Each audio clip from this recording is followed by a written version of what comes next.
Landscape Photography World, the podcast for everyone passionate about landscape photography. I'm Grant Swinburne and I'll be your host on this show, talking to landscape photographers about their motivations, the reasons behind their creative decision making, and what photography means to them. Joy Kachina is a Tasmanian landscape photographer whose work is deeply inspired by the raw beauty and spirit of the island's forests, alpine regions and wild coastlines. From her earliest exploration in rural Queensland to her life now in Tasmania, Joy's photography has always been about more than images. It's a way to connect with nature on an emotional and spiritual level. Her journey began with her first film camera in the 1990s while travelling around Australia. During that time, she discovered the work of legendary wilderness photographer Peter Dombrovskis, whose influence strengthened her dedication to both craft and conservation. Over the years, she's cultivated a distinct style that blends artistic expression with a deep respect for fragile ecosystems.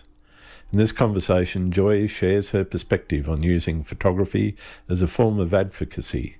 She highlights the importance of protecting endangered and ancient species unique to Tasmania, from the cider gums of the Central Highlands to the rare pencil pines, king billy pines, and Nothofagus gunnii. For Joy, these trees are living reminders of resilience and endurance, and capturing them through her lens is both a privilege and a responsibility. She also reflects on intimate encounters in nature, such as dolphins at sunrise and safeguarding platypus habitats, showing how photography can bridge personal connection with environmental action. Joy's work ultimately invites viewers to pause, reflect and rediscover their relationship with the natural world. I hope you enjoy the show. G'day Joy, welcome to Landscape Photography World.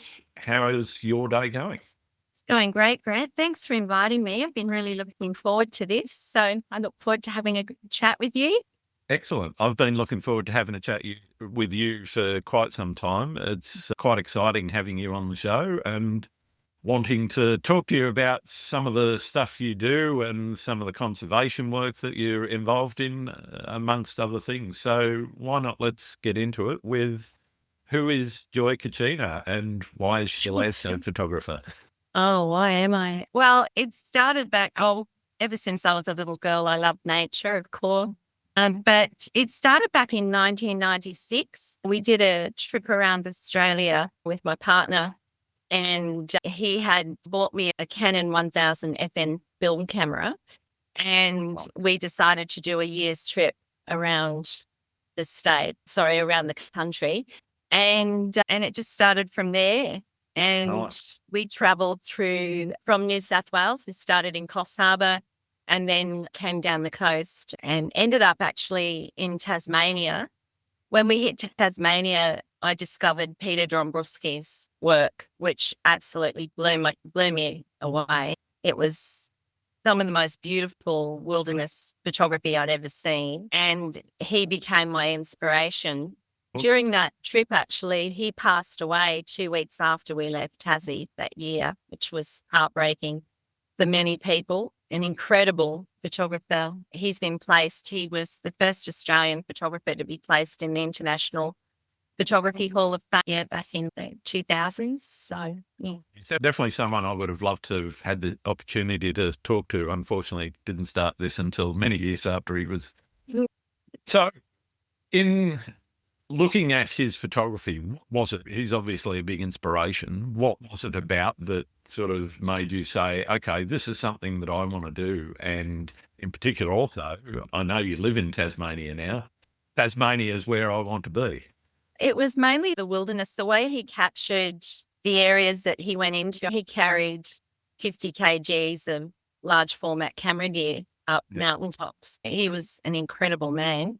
Very fit. I wish I was that fit. But it was mainly, I love the intimate landscapes that Peter created. You'll notice with a lot of his work, there's not a lot of sky in his work. He treated trees a little bit like a portrait of a person. And so I really loved the way he was able to compose. His composition was incredible. It wasn't a lot about sunrises and sunsets, which are always beautiful, but you'll notice that a lot of his work, it's moody, it's evocative, it connects you to the place that he's in. You can actually feel the spirit of the place through his photographs. That's what really inspired me. And here I am, like 30 years later, living the dream. So good. Yeah. So let's talk about living the dream. What made you decide that photography was going to play such a big part in your life? Was it that sort of trip to Tasmania or a trip around Australia? What was it that really cemented that as a goal for you? I just found that when we did that trip around Australia, I didn't want to be without my camera. I found myself composing all the time in that little rectangle compositions to share. Something I really enjoy is if I'm out in nature and I find something beautiful, which isn't in Tasmania, I want to share it with other people. I want people to feel what I'm feeling, to see and experience what I am experiencing, because I find that in this day and age, most people are disconnected from nature. They're more connected with their devices and things like that. And I find when I go out into the wilderness here, even just around home here, we have the Western Tiers, we have Iffy Forest Reserve, we have Pine Lake Conservation Areas, half an hour up the road, and we get snow. It's magnificent. But it allows you to just be at peace, to feel connected to something real rather than the noise, the white noise of the crazy world we're living in now. And do you remember the first photo you captured that made you feel, okay, this is what I want to do from now on? I do, actually. And it was a really moving moment because I'd moved to Coffs Harbour in New South Wales, and I'd moved down there on my own. I didn't know anybody. I have a background as a natural therapist. So I'd opened up my own clinic down there, and I'd gone for a walk on the headland just before sunrise. And there happened to be a pod of bottlenose dolphins surfing in the waves right there. And the sun just started to come up, and I thought, oh, wouldn't it be amazing to see one of those dolphins leap in front of that sunrise? And I happened to have my camera, and sure enough, one just took off and just went right in front of the sunrise. And I thought, wow, I couldn't believe it. And that really ignited a passion for capturing nature with moments like that. It was really special. Yeah, I'm not surprised. Talked a little bit about the emotional connection. How do your personal experiences or emotions influence the landscapes you choose to photograph?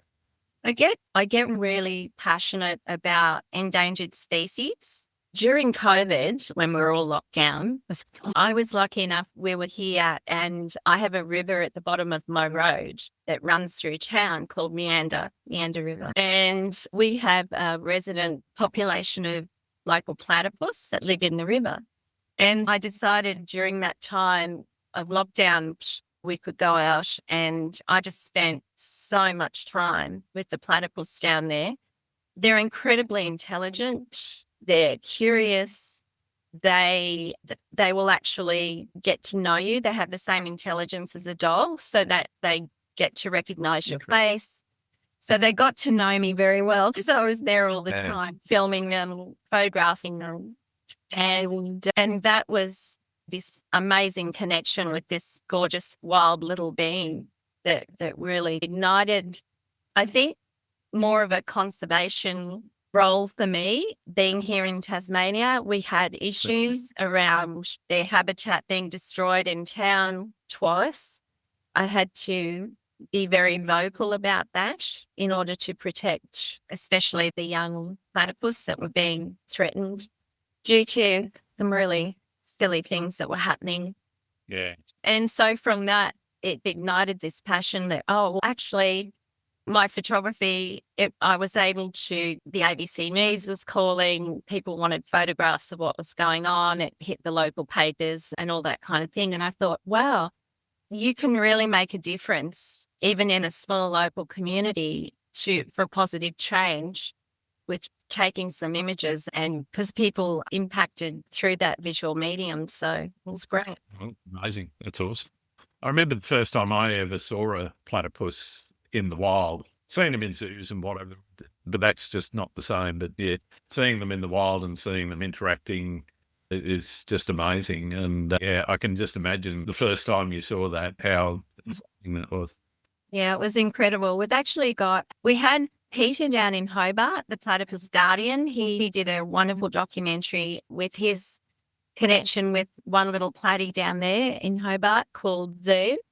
That was on the ABC iView. You can actually see that. That Peter, once that was released, he had a lot of attention, unwanted attention. He's a beautiful, very humble man, lovely man, doing some amazing work down there to clean up the rivulet. So he reached out, and there was a German film crew that wanted to do a documentary on Tasmanian wildlife. Right. So they came up to visit, and we ended up doing a 2-year visit with them on and off, filming the documentary and about what was happening here in our little country town here, and how basically one person can make a difference. So if you feel like, oh, I don't have anything to contribute, it's just little old me, it's not true. Find a community project that you're passionate about, something, even reach out to Land Care or a land conservancy, something like that, because your photographs can make a huge difference in bringing awareness to maybe an issue that needs addressing, so that we can help somehow. Yeah, I think that's a great message, and something I feel quite passionate about myself is getting people to use their photography in whatever way they can to promote conservation efforts, because you don't do that and there won't be anything worth taking photos of unless you want to take photos of the decay. Yeah, and it doesn't have to be some huge project. It can be just one little species that maybe needs your support. By focusing on that and letting people know, hey, we need to put some attention here. It makes all the difference. Absolutely. Absolutely. So that's obviously a big part of what you're doing with your photography. Do you think it's important to have those sorts of goals? Not necessarily a conservation one. I think that's very important, but do you think it's important to have goals with your photography? Absolutely. After the platypus documentary, what we did with helping protect the platypus here now, seeing the difference that it made, we've now got over 1,000 native plants regenerating on the riverbank now compared to everything being stripped out. The project that I then moved on to, I was talking to a friend that I made here, a wonderful artist named Fiona Francois, and she's a lover of trees. And we got talking about the cider gums up in the Central Highlands, which is about an hour away from where we live. And we just dove in deeply into the background of these amazing endangered species. And so for a personal project, I just decided that it would be really nice to document these trees, considering that we're losing them at a rapid rate. Yeah. To show the differences, even in a couple of years, when their life force withdraws, their branches weep down. They're called the weeping tree. And I just started that as a personal project, but that's actually turned into now 3 of us coming together, collaborating for quite a big exhibition in Hobart next February. And we've got Bob Brown from the Bob Brown Foundation, our forest advocate. Go Bob, we love you, Bob. He's opening the exhibition for us. We've got the Tasmanian Land Conservancy CEO, Dr. Catherine Tuft. She's going to speak about the regeneration project with the Maina cider gums. It's fantastic. But when I started the project, I never even considered that as something that it would evolve into. You just never know where it will actually take you. No, this is it. Yeah. And I guess not going into it with preconceived ideas, you've got freedom to explore and look at that in different ways and come up with your own ideas about how to actually work with those subjects. Absolutely. And for me, my long-suffering husband, I love wild weather. I remember hearing you actually, Grant, I think you said when the rain gets horizontal, you jump it back in the car, which is what I tend to. normal people do that, right? No, I don't think I'm normal, but I'm so weird. I love the elements. I will stand in a blizzard as long as it's safe. I don't take any huge risks in that regard, but especially up in the Highlands, 1 minute the sun will be shining. 5 minutes later, you've got this wall of snow coming at you horizontally. But it's absolutely incredible to stand in that landscape and see, for instance, the cider gums and how they endure this crazy weather, this amazing extreme weather. So I think if they can do it, I can. I like shooting in it. So I'll go and shoot in that. I shoot 95% of my images are all handheld. I loved Will Patino because he throws the tripod away and I thought, oh God, at least I'm not the only nutty. not the only one. Yeah, I think that's now possible technically, whereas say 10, 15, 20 years ago, that was My DSLR, I couldn't, but it was almost impossible to do. But mirrorless does certainly make that a possibility, and in-body stabilisation combined with the stabilisation on the lenses now, you can get up to, I think some of them are even upwards of 10 stops by, and being able to hold steady for more than a quarter of a second or so is now a real possibility. I know. I love that I can go into the forest and shoot at 1/5 of a second and know that it's going to be sharp. Whereas before it was always on the tripod. I'm really interested in how you feel when you're out in the field. It's obviously something you're passionate about, and the cold weather obviously doesn't bother you. I'm just keen to explore those feelings that you're having when you're in the field and out taking photos. I think when I go out, Canal Slark, my husband, literally the car is stopped and I'm out the door. He's getting all his gear on and I'm out there. I'm very intuitive when I shoot. I don't plan a lot. Sometimes we go back to a lot of places time and time again and think, okay, that would be amazing, this particular composition with the right conditions. So, of course, we look for those opportunities. But mainly I go out and I let the subject speak to me. I let the land speak to me. I take my time just looking, observing, looking for detail. The trees, the cider gums themselves, I challenge anyone to stand in the presence of these trees and not be moved in some way because they are so incredible. And so when I'm with the trees, what I actually found, and I didn't know at the time earlier on, because I've been shooting them for about 4.5 years. Some of the trees I would be around I would get quite emotional and I didn't know why. I just thought, wow, what's going on here? And later I spoke to some Kalwa Indigenous friends and they explained to me that some of these trees, when a child was born into the tribe, you were gifted a tree and that tree is yours. And you took care of that tree and you carved an opening into that tree for a time when later, when you lived on, when you passed away, that you and that tree would become one. You would. Wow. Yeah. And so I'm getting tingles now. And I have been given permission to say this too. But yeah, so some of the trees that I really feel quite emotional around are those trees. They have a deep spiritual connection to not just to land and the people, but anyone that spends time there will feel that. So quite special. Sounds amazing. Amazing. It is amazing. How effective do you think do you feel that you've been with your efforts in conservation communication? Obviously getting some attention from media and getting people like Bob Brown and so forth to come and join in. It sounds like you're grabbing quite a bit of attention. The local, I'm going to try and draw a little bit more attention to it, but But I'm just interested in how effective you feel that you've been. Do you feel successful in that?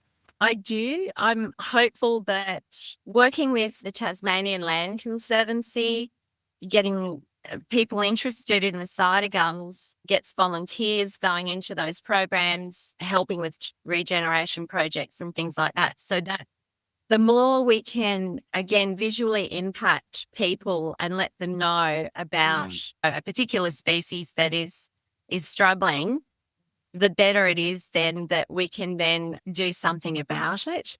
So, yeah, I'm hopeful. I think I've got 3 exhibitions next year. They'll be the first exhibition that I've ever held. And I'm really looking forward to presenting the trees in a particular also because everyone, you can shoot a tree. I shoot trees like they're portraits of people, very heavily influenced by Peter Dombrovskis and also Steve Parrish too, by the way. Steve's an amazing guy. He's 80 now. Yeah. With him come stay with us last year. He got to photograph his first little baby platypus in the wild, which was really cool. Steve, another incredible advocate for protecting our landscape and what have you, but an amazing educator. I think I don't tend to have the communication skills that these people have. No. I think that if my photographs can move one person to say, oh, I'd like to know more about this and how can I help, then I've done my job. And also, I love the fact that I get messages from people saying, Joy, I had no idea about these trees and I'm really excited. I've jumped in the car and I've gone up to the Central Highlands and yeah, they're magnificent. And how can I help? And so then you can actually pass on information that can then go to support that. Fantastic. Yeah. I guess that means that even though you might not put forward words or talk about them yourself, collaborating with people that have those communication skills and the ability to reach more people, I think is an important part. And I think that's a real advantage. People that don't have that ability to be able to talk about their images, but you don't need to necessarily do that yourself if you can attract the right people to do some of that talking for you. I've actually had some really great guys reach out to me. It's a bit of a boys' club in Tassie with our landscape photographers. But I've had the boys reach out and we're just in the process at the moment, conceptually of talking about doing a project together for our endemic Tasmanian trees. And what I love about it is the guys involved. One is Luke Sharkey. He is an amazing astro photographer. We've got Paul Holland. He's a drone aerial expert. We've got Andrew Phipps and Nick Monk. So between the 5 of us, I think we'd have everything covered. But we just all bring something different to the table and we see the environment in a different way. But we can also express how we feel through our imagery and hopefully touch somebody enough so that they can maybe get involved somehow to protect our native forests. Grant, they're doing some really crazy stuff down here, and I don't want to get into the logging debate or anything other than to say that years ago with logging, they would do selective logging, so they would take out one tree and the rest of the environment was pretty much left untouched. Sure. These days, the clear felling, it destroys all the plant communities around those trees. And if you've ever, I'll just move into this because The Hidden Life of Trees. Yeah. If you want to read a really great book by Peter Dombrovskis, incredible. It helps you to understand that you're not just taking out those trees, you're destroying a complete ecosystem. Absolutely. The wildlife, the habitat. And it can't continue the way we have to take some steps back and take a breath and have a look at what's happening. Gets my goat about a lot of that sort of logging and forestry areas. And I'm not saying it's everywhere and I'm not saying it's every state. But we need timber, we do. But we do need timber, I get that.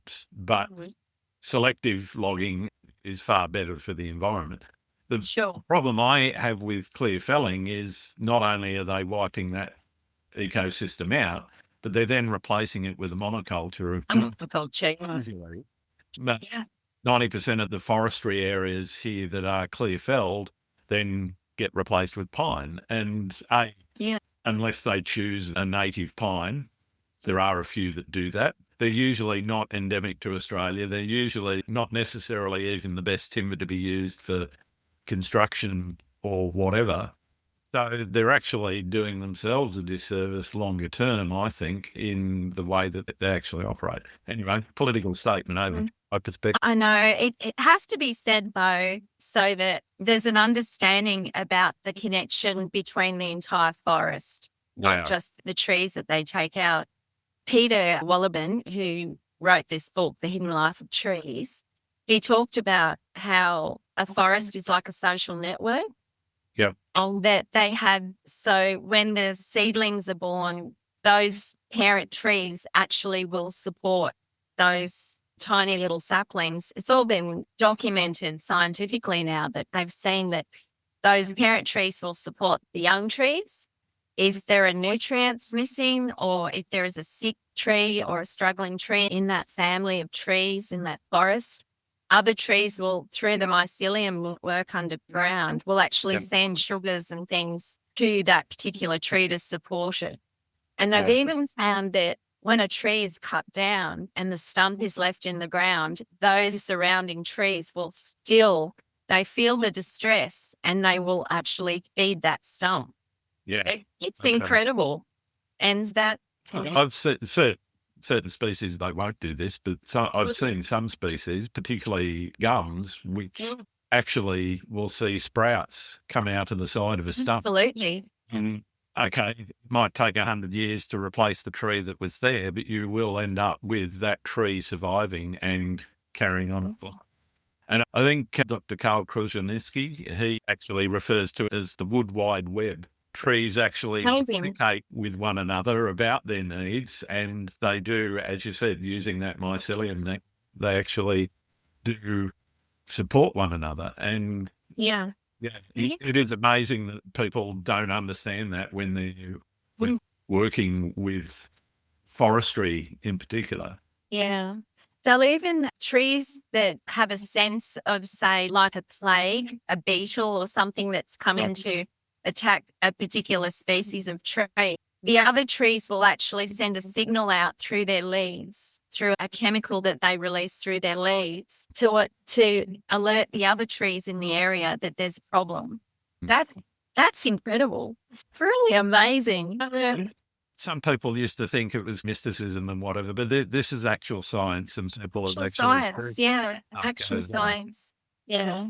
Yeah, and it's great that we know more about this so that we can hopefully make some changes. Yeah. How do you think your approach to landscape photography has been changed by working in the environment in the way that you do?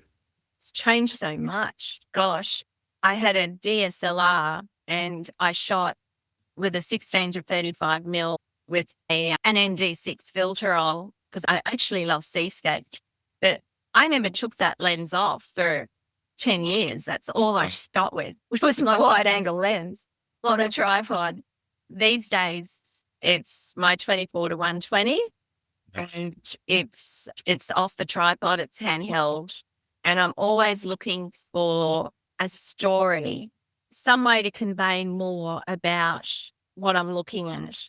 And what I've found again with those, because I'm so focused on trees at the moment, I'm looking at all the plant communities that surround those trees. And what naturally actually happened was when I was invited to collaborate with this exhibition that's coming up next year, I was actually in the field and I was paying attention to what was going on around me in terms of, for instance, with the cider gums, you have all these beautiful big dead trees all around you.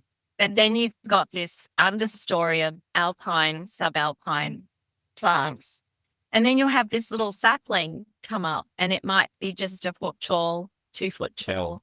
But what I noticed was just naturally walking around the environment was that these little saplings did best, they thrived better when they had the understory in place, when they had those other plants around them to protect them from the extreme weather. And I thought, yeah, of course, that makes sense. So then I thought, how can I tell a story about this?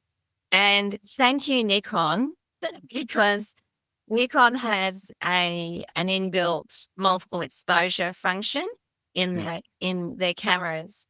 And so I thought, okay, let's have a little play with this. So going from like literally documenting what's in front of me to taking a more of a creative approach. And I've moved into doing multiple exposure in camera, using the subject, my subject, and then using those alpine plant communities as a texture. So I'm bringing together the two and just showing how important it is that relationship is between the elder trees and the young trees. So that's been amazing. I can't tell you how excited I am about that because I'm a really lazy editor. Like Lightroom is my darkroom and I don't go near Photoshop. Believe it or not. So everything is done in Lightroom. I'm too lazy to do layers and things like that. I love the masking tools, the radiant tool. I absolutely love. Yeah, I'm so glad that they upgraded that in Lightroom. But I've been able to then be really super creative and not have to rely on, not that there's anything wrong with Photoshop and doing layers. Like I think people can do that. I mean, more of what they can do and create. But I would prefer to just do it in camera and then just let the environment decide what's going to look okay. And it has a really great overlay feature in camera, so I don't really need to do anything raw. Fair enough. I think you might need to. Sorry, go on.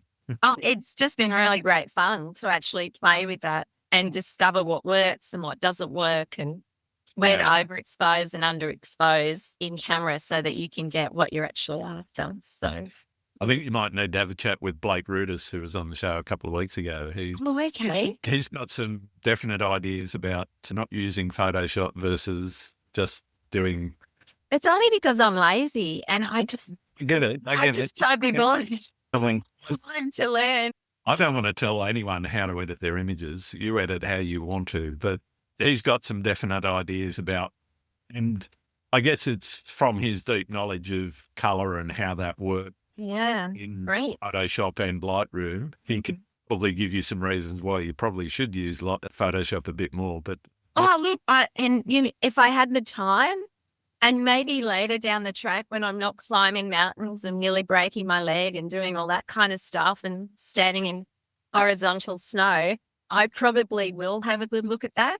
But for now, it's working for me and what I want to. That's fine.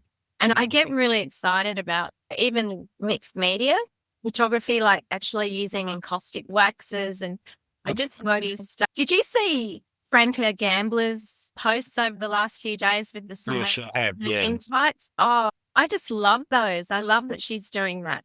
And it fascinates me. So yeah, moving more towards being a little bit more creative in that way because I failed art at school. So talk to me a bit about that experimentation and the thinking behind it. You talked a bit about the way that you've done the multiple exposures, but I'm interested in that mixed media and where did you start thinking about that conceptually? Is that just experimentation, pure experimentation on your part, and you're just seeing how it goes, or is it something that you've decided, I'm going to go and do this and master it, and you're just working towards that aim? Yeah, we started to play because I found when you're out there in nature speaks to you, it's always speaking to you. It's always communicating to you in some way. And I found that finding that connection between the symbiotic relationship between the plants and then bringing that, thinking about how can I bring that together visually so that I can express this story and how important it is. So it started with that, and then I just started to play. My husband, Mark, is actually fantastic at it. We ended up, poor thing, because he was always carrying my tripod. And when I got a mirrorless, we didn't need the tripod anymore. So we got him a DSLR, just an old Nikon when did we get him? A D800E. Okay. And he started playing around with the multiples and doing a bit of ICM and things like that. And he was just creating some amazing stuff. And I thought, wow, this is great.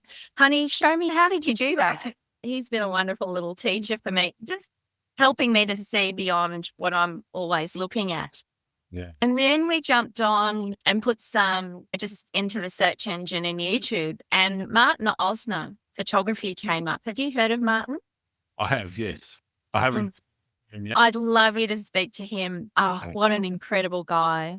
So he's using a lot of mixed media. He's an online course, which I'm looking forward to doing at some point in the future, but learning how to use encaustic waxes and photo transfers and all kinds of things to create something more. I think it's because I just want to rebel against my art teacher at high school. She told me how hopeless I was. Oh, okay. And I thought, prove you wrong. No, it was just someone like that when you're at high school, it can be really influential. So you take a step back and think, oh, I'm not good enough, so I'm not going to even attempt to do something like that. But the camera, because I can't paint and I can't draw, I use my camera is the way that I can express that creativity. So I get really excited about it. No. Is success in your photography? Well, success is getting people off the couch and wanting to get outside, inspiring people, uplifting people to maybe want to go for a walk in the forest. I know that I lived on Lord Howe Island for a short amount of time, and the amount of locals that had never been up the mountain, I was flabbergasted. Doesn't surprise me. Yeah. Are you crazy? It's a bit of hike though, isn't it? Yeah, a little one. But even just 400 people living on this island, and a lot of people been up there to this spot or that spot. But I was there for 4 months and I covered everything, and I couldn't believe. So I guess it's about inspiring others to connect back with nature.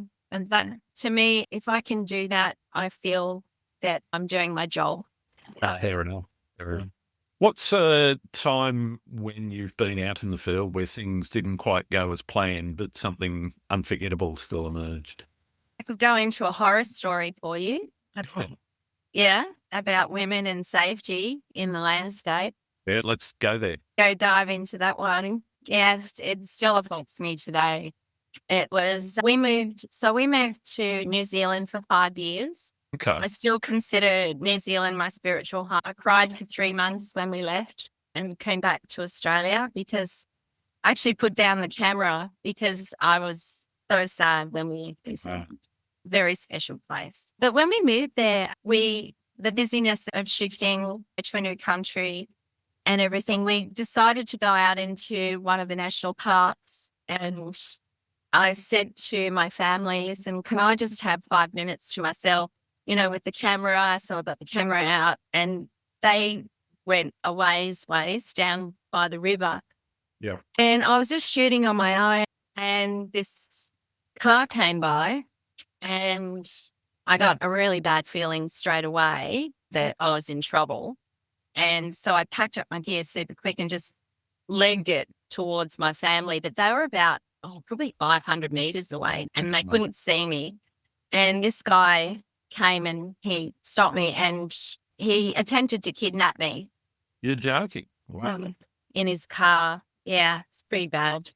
And I somehow was able, it's funny, when you're presented with a situation like that, hindsight's a wonderful thing, because you can consciously make decisions that would save your life, so to speak. But when you're in a position like that, your body just freezes and you can't move, you can't speak, you become paralyzed. Anyway, I think some angels were looking after me that day, Grant, and I was able to get away. Okay. He then realized that I wasn't alone, because he thought I was. Right. I found my voice and I was yelling out to my family, and finally was able to get away. We rang the police. We informed everybody. He was never found, but I would have ended up on the news the next day. So that impacted me in such a way that I could never go out on my own again. And that kind of broke my heart, because when we travelled around Australia, I would go out into the national parks. Everywhere we went, I would go on my own. I was completely comfortable being on my own in nature. And so it really created a problem for me. And that's why I love and adore my husband so much, because he's such a patient man, and he comes out with me and he never complains, because he's always in the car when it's snowing, whereas I'm not. So, but it's taken me 15 years to be able to go back out on my own again. I'm not surprised. Yeah. Scary stuff. And now I feel really comfortable. I will go out. I'm still cautious. I'm still looking. I'm still aware, but I don't allow that fear to motivate my decisions and choices as to whether I go out into the wilderness anymore, because it was just an unfortunate thing that happened. And unfortunately, there are people like that in the world. Unfortunately. Yeah. Now, that's an amazing story. And I'm so pleased that you were able to get away, but I just lost for words in terms of... I know. Sometimes we feel something like that happens. it's easier for guys. That's why I say it's all right for the boys. Yeah. No, Sure, some men feel uncomfortable too. You would feel uncomfortable in situations as well. yeah, there are times when I've been a little bit uneasy, but that's usually because I've gone somewhere where I know I shouldn't have done in hindsight, because the weather conditions were wrong, or I've not got the right shoes on, for example. Usually when I slip on that black slippery stuff on the rocks and end up on... Have to be really careful about that. Yeah, I've landed. We were at Cradle last weekend, and I didn't fall over once. I didn't fall over twice. I fell over 3 times, and the boardwalk hard twice. It was just snow, icy snow. Wow. I was being super careful, but what was hilarious really was that the camera was okay. As long as the camera's fine, that's okay. But if I break my leg, hey, I'll repair, but I can't repair, or maybe it's can. Yeah, you just have to be mindful of where you're putting your feet. What about a happier story, something that was truly amazing and made you go, oh my God, this is awesome? It's just whenever we go out, really. I love snowstorms. I love going out and seeing how it affects the landscape. And I think it was that time earlier that I spoke of when I saw that dolphin leaping in front of that sunrise that really moved me in such a profound way. I've had so many amazing experiences. We were up at Mount Field last year doing some hiking through the Tarn Shelf area. And there's a beautiful kind of slope. It's a fair hike up into a ski field, and there's a lot of snow gums and things like that.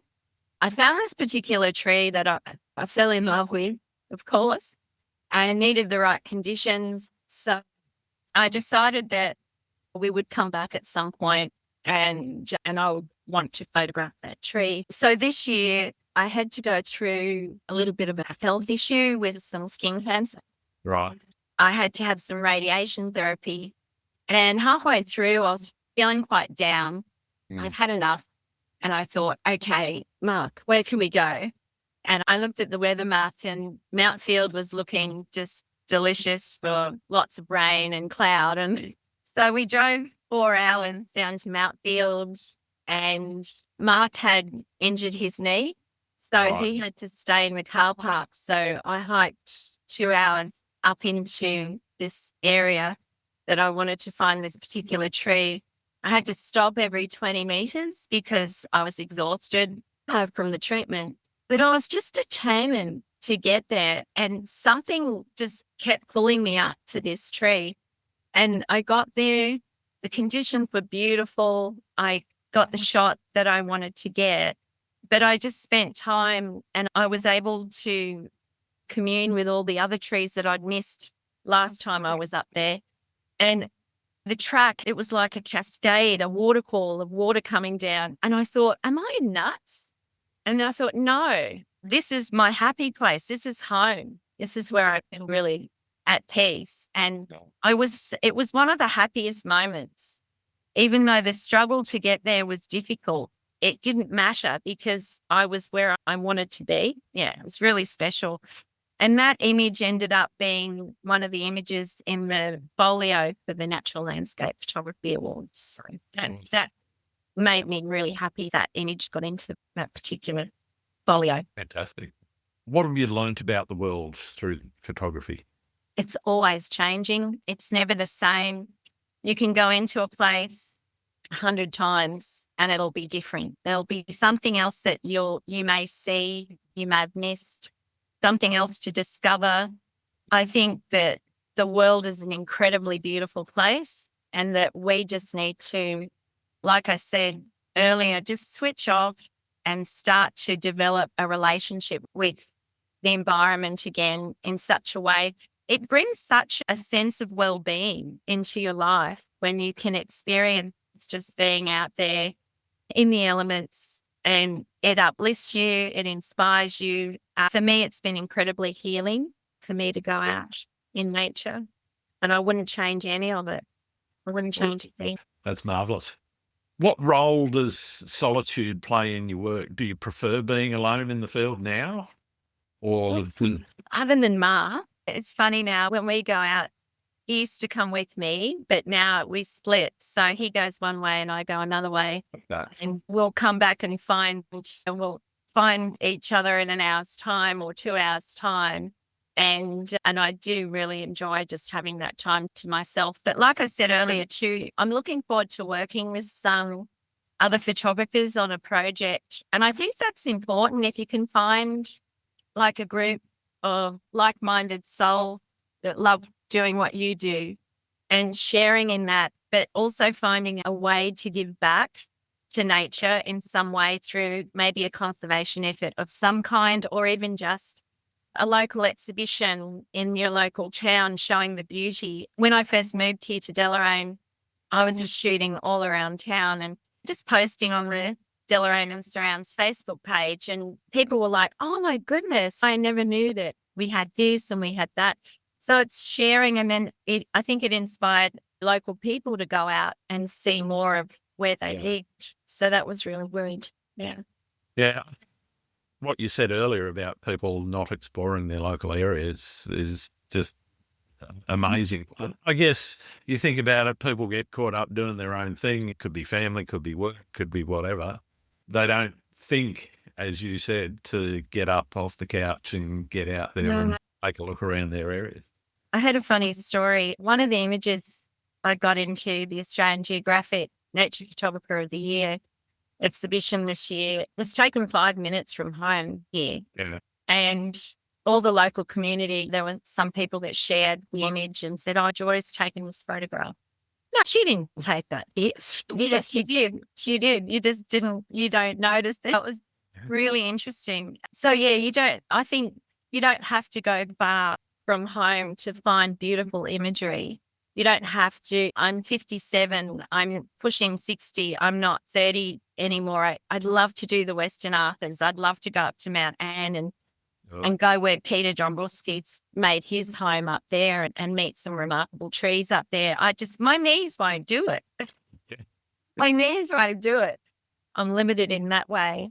But I still encourage people to just look in their local community and see what they can do to uplift and maybe, inspire people to get outside. Absolutely. Yeah. Do you think where you live now, or where you've lived in the past as well, has influenced how you shoot as well as what you shoot? Yeah, absolutely. Like I said, we're surrounded with conservation areas here in the valley, so I'm naturally drawn to the forest. I must say, though, that I do have another little project that I'd love to be focusing on in the future. And I think this may inspire you a little because I know how much you love beach photography and seascapes and things like that. But the northwest corner of Tasmania, around the Arthur River area there, Seratan Rocks, Cooter Rocks, that whole area there is just incredible. The geology and the history, the Indigenous culture, the history there, it's really special. So I'm probably going to focus on maybe doing something along the lines of some seascapes in the future. But that, for us, it's about a 3-hour trip one way. Yeah, fair enough. But for us, again, it doesn't matter. Just get out and do it. But yeah, we're in the middle, so we can go East Coast, West Coast. You've got beaches and the most stunning coastline.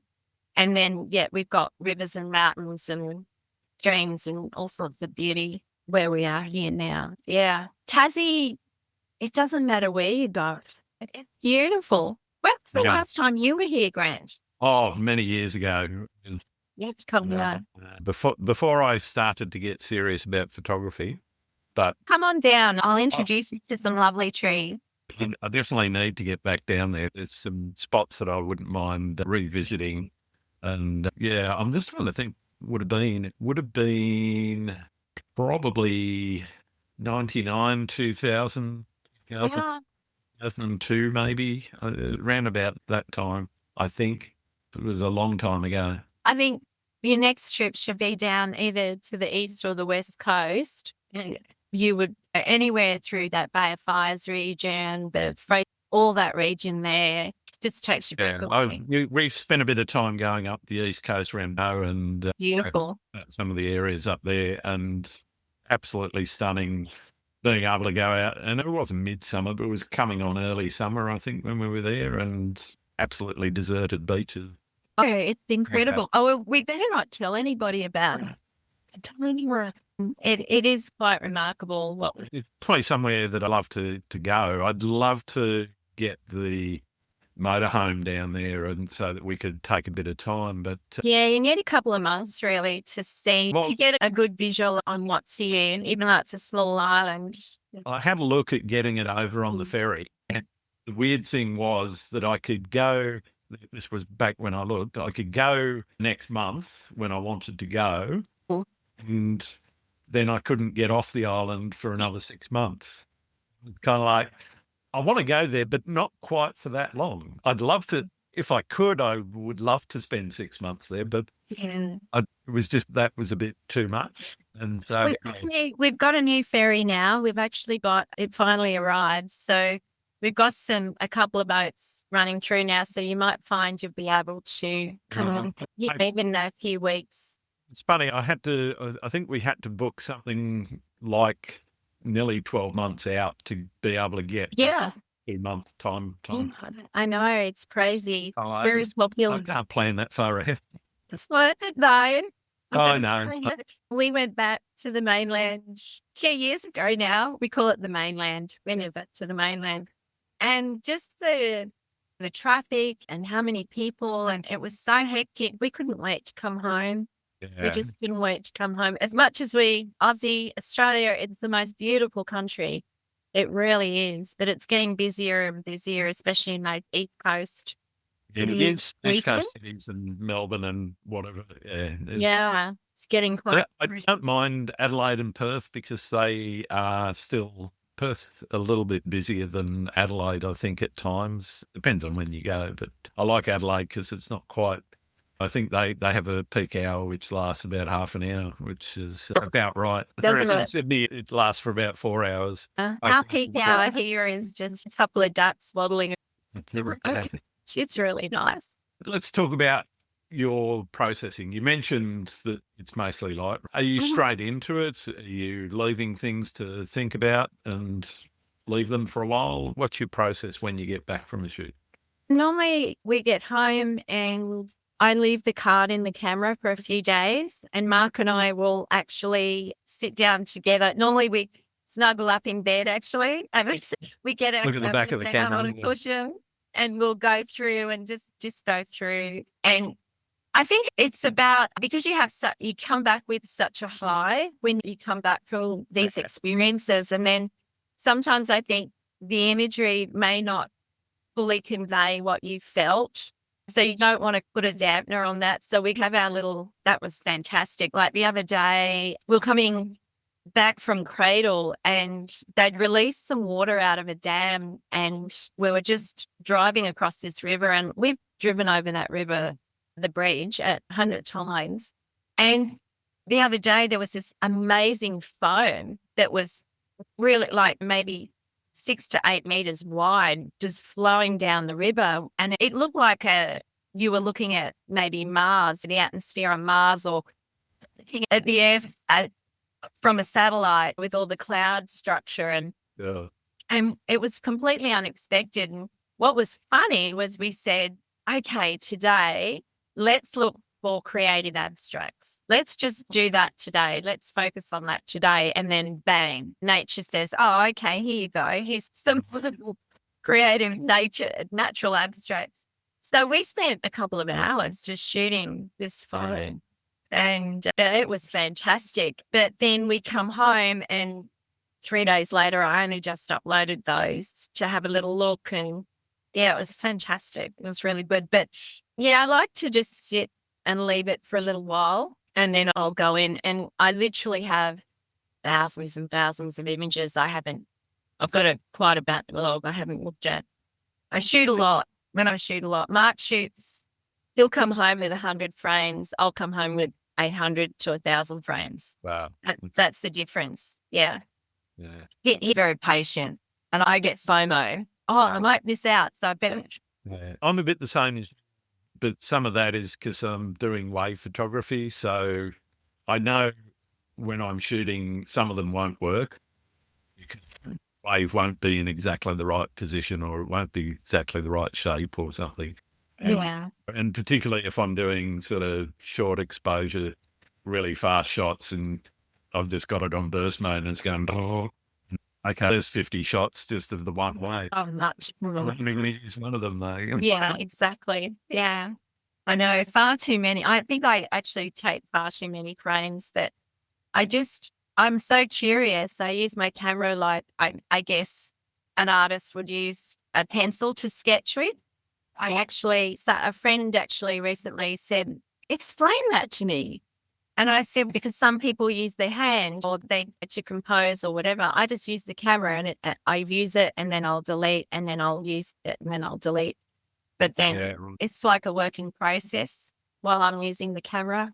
And whereas Mark, he's more thoughtful. I think he puts a lot more thought into what he's doing. He's more logical. I'm more intuitive. So I work from my brain. Yeah.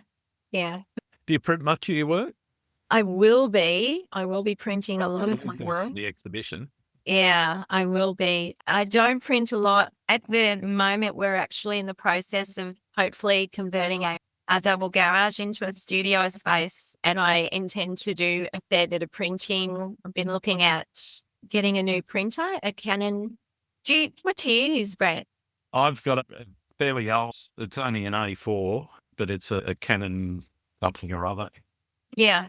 MX 376 or something, which is a multi-function, so it does scanning, it even does faxing, but I haven't got it hooked up to a line. But yeah, so I use it for proof mostly. I basically get what I want out of it, so I can see, have I got the colours right, have I got the tones right, and then I will send it off to a printer and say, okay, here's what I want out of it. Have that conversation with the print service, and they do their tweaks to make it work with whatever their colour science happens to be. It can be quite tricky. I did a printing workshop with Paul Gammett, Simon Olding down in Hobart. Yeah. Oh, master printer, amazing printer down there, with the thought of wanting to do my own printing. I won a printer a little while ago, a really good one, and I used it like twice, and then we moved, and then it sat in the shipping container for a couple of years. And of course, it was done, the print head, and I couldn't get parts, and it was a real shame because it was actually a really good printer. But yeah, I do intend to print more. Richard Young from New Zealand, he really inspires me with his printing work. All those guys, they do a lot of printing. Will Patino, he does some beautiful printing. But yeah, one day soon I will be. Yeah. Where do you see photography's place in society, and what do you see as its future? That's a hard question. Yeah, I know. It's probably one of the hardest ones I asked, and deliberate. I haven't thought about that. I think there'll always be a place the photography, even with AI and everything coming into play, because people need to reconnect with what's real. So I Yeah. think it plays a major role in allowing us to remember what's important in our lives. Yeah, definitely. And also capturing moments in time. Or even if Yeah. you look back at portraiture and things like that with your family and your friends and things like that, it has a way of always creating feeling and emotion when you see an image. So I don't think AI could ever replace that. Yeah. I can't see how typing a few words in to get an image, say you wanted to do the Western Arthurs and a tree. Yes, you could type in a description and it would give you a facsimile of it, but it's not the same as making the trip there. Finding Well, we're not robots. We're the feeling beings. experience in and of itself is a part of the creation. And to me, that'll never go away for creative people. No, in fact, I think they're one of the major influences of the creative process that we go through is connecting with our subjects. Definitely. Whether it's a portrait, if it's a wedding photographer or someone doing portraiture or whatever it is. For me, with the trees, I treat the trees like they're people to me. Trees are people, and and I love finding the gnarly bits and their faces. Like we had a giggle the other day when we were in the forest on the King Billy track. There's some really old myrtles in there. Boy, you think we're the ones observing people? No, they're observing us. You should see the faces of these trunks. It was magical. It's like going back into Narnia or something. But you do find that with photography, it connects you to your subject, no matter what it is. Absolutely. And it uplifts the spirit, it uplifts the soul. And in that, it creates a well-being within yourself that if you are struggling mentally with some health issues or whatever, it's a sanctuary. It's a place you can go and just heal and be peaceful. Yeah. It's really good. I think it's deliberateness. I don't know if that's a word or not, but the fact that you've deliberately made a decision to get off the couch and go out and Yeah. look for something makes all the difference to how you feel about creating. And to me, that feeling you can't get from typing a few words to a keyboard. We're governed by the weather here. The elements, like where we live here, we look over the Western Tiers. I can photograph the aurora outside my living room window. This is how amazing this place is. And we'll get up in the morning and I'll say, oh, there's fog or there's snow or whatever. And I'm gone. I'm out there. And I can't imagine not being able to do that. Yeah. I'd be heartbroken if I couldn't. My camera's it just has to come with me. I couldn't. It's an extension of you now. It is an extension of your creative self, I think. Yeah, definitely. What's the best and or worst piece of advice anyone's given you? Best piece of advice was from two National Geographic photographers in Milford Sound. We were staying in the same place many years ago, probably 20 years ago now. I had the opportunity to sit and speak with them over dinner. And I said, okay, if I want to do this, what's your advice? Buy the best glass they said you can possibly afford. So camera bodies, yay, but lenses, buy the best glass, the fastest you can afford. So that was really good advice. Yeah. Yeah, fantastic. What about the worst? Oh, I don't think I have any. Try and stay nice and positive, girl. That's fine. I think I'm so rare. Can't really think of anything. Okay, fair enough. What happens when you're not feeling inspired? What do you do and how do you get out of that uninspired mood? I actually go for a walk. We've got a little spot here called the Wildwood by the river, and I just go out because sometimes life can throw you curveballs. Things can go wrong, stresses, anxiety, all that kind of thing. But I just go back out into nature and I'm inspired again. I think too, one of the other things I think that's really important to talk about with being a photographer and putting yourself out there, I recently finished a book by Sean Tucker. Have you read his book, The Meaning in the Making? I've seen it. I haven't actually sat down yet. Great book. I would recommend that book to everybody. It really gave me some good insights into how I tick. I could relate to a lot of what he was saying. And because I am an introvert, I'm not an extrovert. I'm not comfortable around people. I'm more comfortable around trees and forest and things. But also he talked a lot about being a recovering perfectionist. Yeah. And I really related to that because when you get to a point where you're constantly feeling like you're not good enough, I can't do this, I'm going to give up, I don't want to do this anymore. And I think we do that because we self-sabotage. But we're all good enough and we're all created beings, and we're here to express the beauty that inspires us, that uplifts us. And by reading that book, it really helped me to understand a little bit more and to basically get out of my own way and say, okay, I'm going to just put this out there. And it really doesn't matter what other people think. If it touches someone, if it uplifts somebody, just one person, one soul, I'm happy. And right. That's been really good because I pulled back a lot for about 10 years. I didn't put myself out there at all. And now I've just decided. In fact, thank you, Nika Boynton. She sent me a little message last year and said, hey, you should be putting some stuff in here.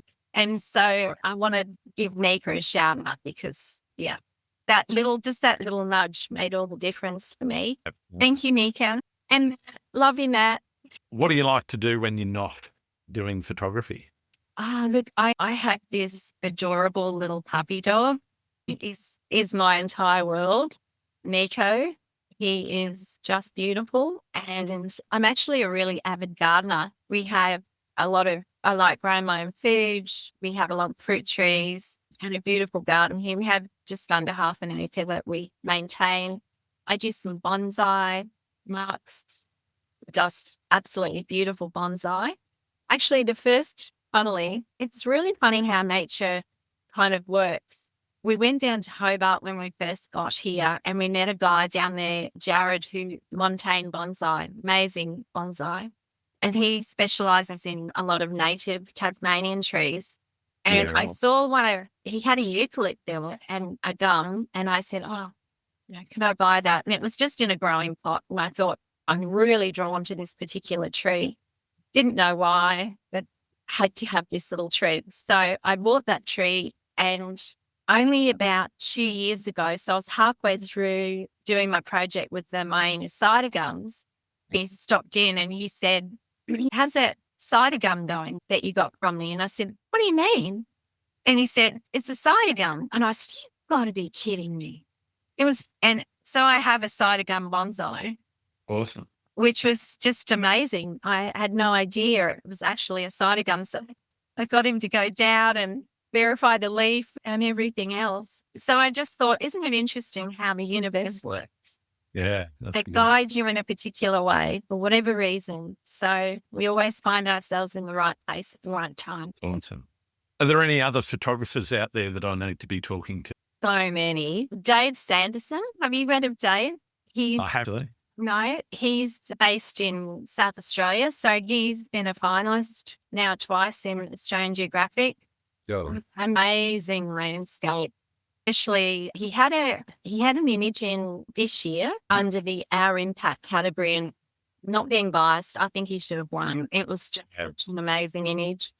And so he's at Real Dave Sando. I'll send you the link. Brody Gamble, he's another amazing young guy he's based in Alice Springs. Yep. He's an astrophotographer. He won Astro category last year in Australian Geographic. An amazing young guy, lots of talent there. I've been talking a lot over the last 2 weeks, I met Hanneke Van Kell. She won the Projects Award in the NLPA this year. Yeah, I've seen Hanneke. Her work's breathtaking. Yeah. Absolutely breathtaking. She goes up into Lapland and shoots the reindeer but just the elements. The way she catches light and colour in the landscape is absolutely beautiful. Lizzie Shepherd, beautiful Lizzie from the UK. She's amazing. and also Martin Osner. If you can get Martin on, that'd be fantastic because he's a pretty special creative, that one. And he has the Art Photography Academy. If you're looking more into mixed media and learning more about how to play more and be more creative, he does an online course. Fantastic. Thank you for those. Oh, you're welcome. Looking forward to Boogie, as long as they say yeah. Oh, yeah, and that'd be lovely. Yeah. I've only got the one more question for you, and everyone knows what it is. Do you I like do know it. It's a really sad thing, Brad, because I'm gluten-free and I'm dairy-free. I can't eat pizza. Can't actually. So if I could eat pizza, I'd say yes. I'd be definitely yes for pineapple. Why not? Awesome. Dangerously. Definitely. It has been a joy talking to you, Joy. Thank you so much for Thank you. being with us. Where can people find your work? Instagram, of course, Joy Kachina Photography. I have a website. I'm sorry, I've just started updating it. Again, time is always difficult. Oh. So www.joykachina.com, and I'm on Facebook too, but mainly Instagram and my website. It's the best place to find me. Perfect. Thanks very much, Joy. Thanks, Grant. Thanks again for listening to Landscape Photography World. I hope you enjoyed the show, and keep listening because I'll be joined by some great guests in upcoming episodes. You can find my work in this podcast at gruntswinburnphotography.com. I'm also on Vero, Photo, YouTube, Instagram, and Facebook. Don't forget to comment and subscribe because it really helps to get the podcast seen and heard. I'm Grant Swinburne. Hope to see you out shooting soon.